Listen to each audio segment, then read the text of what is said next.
Thanks, Major and Patrick. Ito naman, tuwing may selebrasyon, hindi po mawawala ang kainan.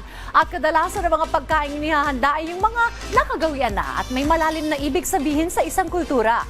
At ngayong Chinese New Year, alamin po natin kung ano ang mga traditional food na inihahanda para sa selebrasyong ito. Panoorin po natin ito. Sa pagdiriwang ng Chinese New Year, isa sa mga pinakamagandang paraan upang masaksihan at malasap ang tradisyon ng mga Tsino ay sa pamamagitan ng kanilang masasarap na pagkain. Isang magandang destinasyon para rito ang Chinese restaurant na binisita namin sa isang makulay at buhay na bahagi ng Maynila, kung saan umuusbong ang kultura at kasaysayan ng mga Tsino sa Pilipinas, ang San Fernando Street, Binondo, Manila. Kilala sila sa kanilang specialty na fresh seafood, mula sa malalaking alimasag at hipon hanggang sa iba't ibang klase ng isda na inihanda gamit ang tradisyonal na Chinese flavors.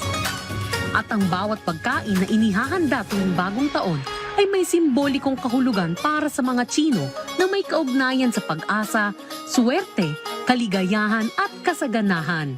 8 putahing pagkain po yung hinahapag nila tuwing Chinese New Year. Kasi po yung 8 po sa kanila is swerte. Ilan na nga sa putahe na karaniwang inihahanda tuwing Chinese New Year ay fish mao and crab meat soup, white cut chicken, crispy pepper stone roast, seaweed fried rice, Hokkien oyster omelette, beef with broccoli satay, garlic rib, yellow fish with Thai sauce at syempre ang tikoy. Pinaka-importante po sa 8 yung fish po. Kasi po yung fish po yung nagsisimbolo po sa kanila na may tira. Kasi po yung, sa Chinese po kasi ang tawag sa fish is he. Sa ano po yun, Hokkien. Para po next year, pagka may tira po sila. Yung oyster cake po, di ba po, is sticky. Para po daw yung family stick together.